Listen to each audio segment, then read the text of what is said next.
In this program, you will learn about the California Gold Rush, how it spurred the settlement of the West and forever changed the lives of ordinary people. You will meet John Augustus Sutter, head of a plantation empire, and James Marshall, the man who first discovered gold in California. And you will encounter Red Cloud and Sitting Bull, two powerful Sioux chiefs who fought against General George Custer to defend their land against gold seekers in South Dakota.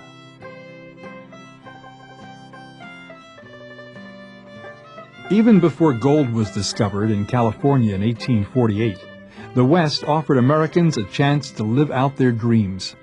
Men first went to the Oregon Territory and Northern California to seek their fortune as fur trappers, hunting beaver and selling the fur.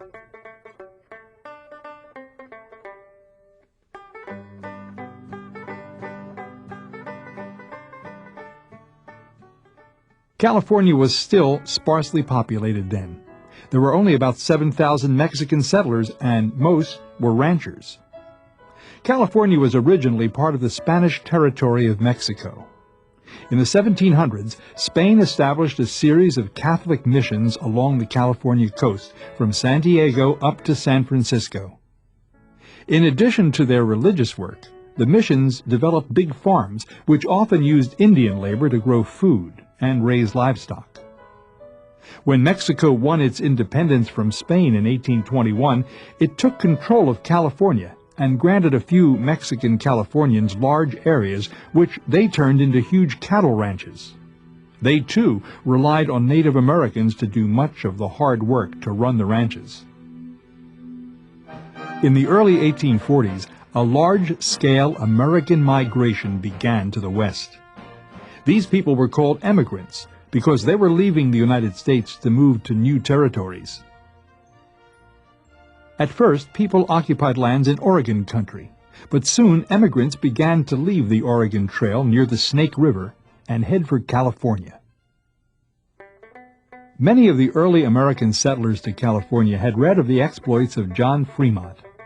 Fremont, known as the Pathfinder, conducted topographical surveys of California and created maps which guided many people westward. Many of the early American settlers in California made their way to Sutter's Fort. Sutter's Fort was an agricultural empire owned by John Augustus Sutter. Sutter had come to America to escape debt.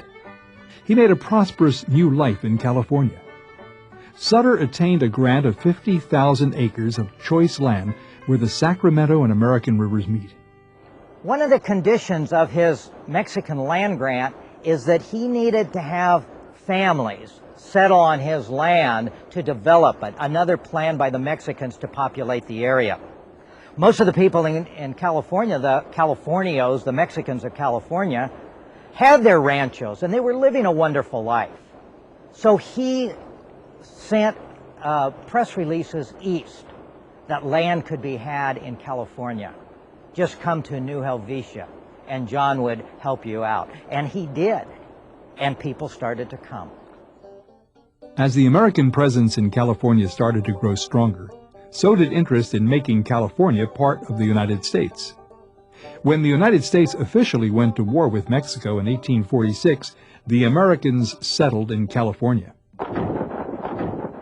U.S. forces, led by John Fremont, Colonel Stephen Kearny, and Commodore Robert Stockton, quickly defeated the Mexicans and declared California the property of the United States. On February 2, 1848, Mexico and the United States signed the Treaty of Guadalupe Hidalgo, which established the border of Texas at the Rio Grande River and took the vast California territory away from Mexico, giving it to the United States. Only 9 days before the treaty was signed, an event occurred that would stir the hopes not only of Americans, but people the world over. Gold was discovered. John Sutter, who had sided with the United States in their battle with Mexico, sent James Marshall, a New Jersey carpenter working for him, to supervise the building of a sawmill to cut trees into lumber. The sawmill had to be built on a river because the water current was needed to power the large wheel, which in turn moves the saw. Marshall went up the South Fork of the American River, about 45 miles north of Fort Sutter, into the Coloma Valley, and there he began construction of the sawmill. On January 24, 1848, Marshall took notice of the riverbed. He recalled, "My eye was caught by something shining in the bottom of the ditch. I reached my hand down and picked it up. It made my heart thump, for I was certain it was gold. The piece was about half the size and shape of a pea. Then I saw another." Marshall took his shiny pellets to Sutter, and they tested them to be sure that they were in fact gold. One means of testing was to scrub the nuggets with soap. If the distinctive appearance of gold remained, it was genuine. The gold passed every test. They decided it was wise to keep it a secret, not because they were after the gold all for themselves, but because Sutter had 1,200 acres in wheat ready to be harvested, and it was his fear he would lose all of his workers. Well, he did. They all went to the gold fields, including the Indians, because the Americans were hiring the Indians to help them pan for gold, and they could make a lot more money than Sutter was paying them. Because Sutter had nobody there to harvest the wheat, it rotted in the field, and it led to his bankruptcy, his selling out. He had to abandon everything. So the discovery of gold put Sutter out of business. Sutter's plantation was quickly overrun with gold miners. Whatever Sutter had of value was stolen: his cattle, his food provisions, even the millstone in his grist mill. Gold was in abundance at or near the surface of riverbeds, in sandbars and gravel banks, and could be sifted using the simplest tools: shovels, picks, and pans. Some even used knives and spoons. The gold seekers scooped up riverbed silt into a pan and then washed water over it, which carried the lighter sand and pebbles away, leaving behind the heavier nuggets and flakes of gold. Each ounce was worth about $16. The amounts of gold uncovered by the first gold seekers were exceptional. For example, 7 men from Monterey used 50 Indians to dig up 273 pounds of gold from the Feather River in only 2 months. Men from other settlements throughout California and Oregon abandoned their farms and businesses to join the hunt for gold. In May, a young entrepreneur, Mormon, by the name of Sam Brannan, who had come to California a year before, actually 2 years before, bought up every pick, shovel, wheelbarrow, hoe, pan, tool, anything involved in mining. He bought up all this stuff, came up, got a vial of gold, went back to San Francisco, and ran through the streets hollering, "Gold! Gold on the American!" And that started the rush. Well, where were they going to get the tools? They had to buy them from Brannan. By mid-June 1848, 3/4 of the men in San Francisco left the town to find gold, leaving stores empty, schools closed, and ships docked because their workers had deserted them.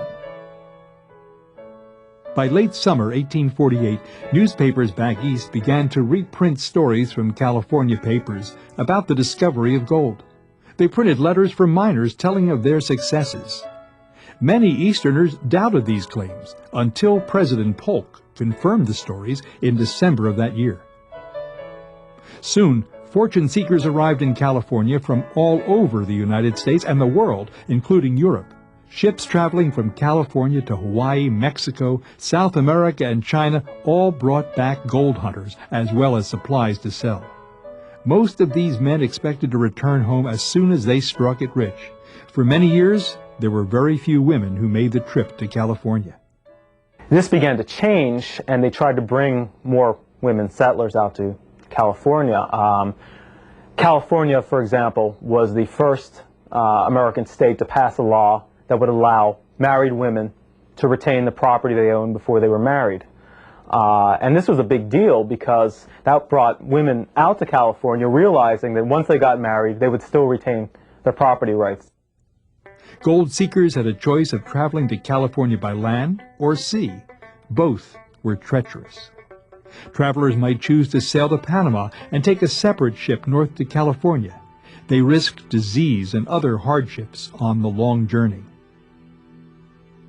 Many chose to travel overland on the California Trail. Those who timed their trips poorly risked freezing to death in the Sierra Nevada mountains if they got to them after September. Despite the dangers facing anyone attempting to make the journey, the mass migration to California continued throughout 1849. Those who embarked on the mass migration were called 49ers. They were said to have caught gold fever because they succumbed to the desire for instant wealth that made farming and most other occupations seem unappealing by comparison. What the settlers thought, the people who moved out west, the emigrants out west, believed from the stories was that you went there a poor man, and overnight you were fabulously wealthy. There were large amounts of gold, and you could settle there and become rich beyond all your expectations overnight. What they discovered for the most part was it was very tiny amounts of gold, what they called gold dust. One gold seeker called this gold fever the beginning of our national madness, our insanity of greed. The miners were not the only ones who were motivated by greed. So too were the merchants. As some 80,000 people swarmed into California in 1849 looking for gold, prices for everything soared. It has been said that a pair of boots which cost $2.50 in the East sold for $20 in California. Gambling halls, saloons, and other entertainment sites appeared virtually overnight, and many men spent all of their gold dust there. Many people went away broke.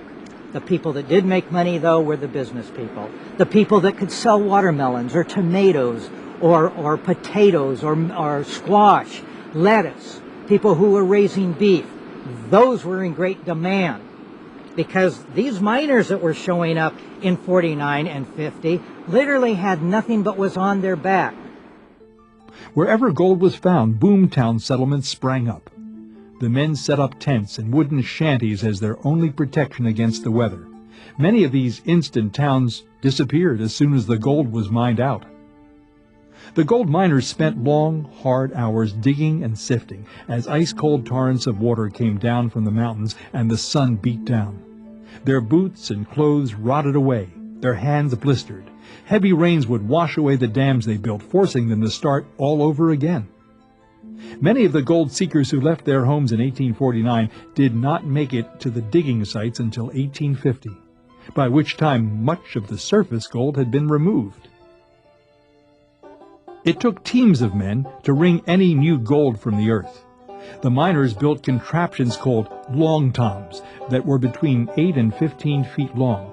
With a steady stream of water channeled into them, the long toms would sift dirt much more efficiently, but for many, this still yielded little or no gold. Even as the gold strikes became less frequent and less abundant, people still crowded the rivers and nearby digging sites. Since 1848, when California became the property of the United States, Congress had been discussing what should be done with the territory. Because of its population explosion, California petitioned the United States for immediate statehood. The political status of California became a major source of controversy throughout the United States. Nationally, the question was asked whether California would be admitted to the Union as a slave state or a free state. California drew up a state constitution that banned slavery, primarily to prevent miners from having to compete against slave labor in the diggings. African Americans in California, however, were not granted full rights of citizenship. California's petition for statehood heightened the already simmering tensions in Congress between slave states and free states. Finally, Kentucky Senator Henry Clay helped to create what came to be known as the Compromise of 1850. California was admitted as a free state, in other words, no slaves, and in return, the United States passed very severe fugitive slave laws that were expected to be enforced throughout the country. Also, black settlers in California were given no political rights. In the meantime, the American miners in California pressured the state government to prevent the influx of foreign miners from claiming gold the Americans felt was rightfully theirs. the Mexicans, the Chileans, the Australians, the Europeans, the Chinese that were coming in, the Hawaiians. What about all of these people? Well, the Americans were able to get, in 1850, California was able to pass a law that taxed these people. $20 a day was to tax these people, to try to discourage them. No group suffered worse than the Chinese. Chinese dwellings were burnt down, and some Chinese were beaten and murdered. Few of these crimes were punished. While most white American settlers did not advocate open violence against the Chinese, few felt much sympathy for their plight. The situation was not much better for non-whites who were born on U.S. soil. African Americans had few legal protections for their property and could not vote in elections. Meanwhile, American Indians without jobs were declared vagrants and forced to work at the digging sites for very little money. The foreigners and American Indians were often targets for the frustrations felt by many of the 49ers. As the gold stakes played out, many people left California bitterly disappointed. Very few found the wealth they sought. Instead, most of them found poverty and loneliness. As the California diggings yielded less and less wealth, gold fever was sparked again by the discovery of gold in the Colorado Rockies, Montana, Oregon, New Mexico, Arizona, Nevada, and the Dakota Territory. Many of these gold sites lay on Indian territory, guaranteed by treaty with the United States. Nevertheless, Americans descended upon these sites and forcefully drove the Indians out. The often strained relations between American Indian tribes and the U.S. government were about to take a significant turn for the worse. The Sioux War of 1865 to 1867 broke out after the U.S. government announced its intention to build a road through the foothills of the Black Hills. The purpose was to connect new gold mining settlements to the east. The road-building project cut through sacred Indian grounds, including their primary area for hunting. A Sioux Indian chief named Red Cloud, who was generally on friendly terms with the U.S. government, warned that there would be resistance if the project went ahead. This sparked 2 years of continuous bloody warfare. In 1868, the Fort Laramie Treaty was created. The treaty gave the Indians an area called the Great Sioux Reservation, which encompassed half of present-day South Dakota, including the Black Hills. The idea was to remove the Indians from areas where whites wanted to settle, and in return, the Indians would be given food rations and be recognized as independent negotiating powers with the United States because they had no rights as American citizens at that point in history. Red Cloud accepted the terms of the agreement. His faction, his own small group of Sioux Indians, came to be called the Treaty Indians. Another faction of the Sioux, however, refused to make any concessions to the whites. Under the leadership of Sitting Bull, they were called the Non-Treaty Indians. The non-treaty faction included a famed Oglala Sioux warrior named Crazy Horse, who led Indian forces to ambush an entire command of soldiers outside a fort in Wyoming. The non-treaty Indians refused to stay on the Great Sioux Reservation. By the early 1870s, gold fever came to the Black Hills. Rumors spread quickly that there was gold in the Black Hills on the Great Sioux Reservation. Another round of armed conflict with the Indians lay just around the corner. In 1874, George Armstrong Custer led over 1,200 men on what was called a scientific expedition into the Black Hills to look for gold. Custer was known for his reckless bravery and harsh leadership style. When Custer's troops succeeded in finding gold, word got out, and miners streamed in to strike it rich in violation of the Fort Laramie Treaty. Custer sought to increase his fame in the Dakotas by fighting the Indians. The U.S. Army was supposed to remove any white trespassers from the reservation, but gold seekers soon overwhelmed them. Since Custer's sympathies were with the gold miners, he threatened to punish any Indians who resisted the miners. Before full-scale war broke out again with the Sioux Indians, the United States government tried to buy or lease the Black Hills from them. Sitting Bull's non-treaty Indians aggressively opposed the negotiations. The government demanded that these non-treaty Indians leave the hunting grounds. Sitting Bull refused. They maintained that they had the right to maintain grounds that were sacred to them. The white man had no right on there, and therefore they promised to fight anybody that tried to put them off of their land. In the meantime, the treaty Indians continued to seek a peaceful settlement. The treaty Indians demanded that the United States government supply substantial amounts of food and housing to them, but the government deemed the proposals too costly. General Philip Sheridan, a famous Civil War general, drew up a plan of attack. 3 separate columns of soldiers would enter the unceded territory from a different direction, and whichever one found Sitting Bull and his followers would destroy them.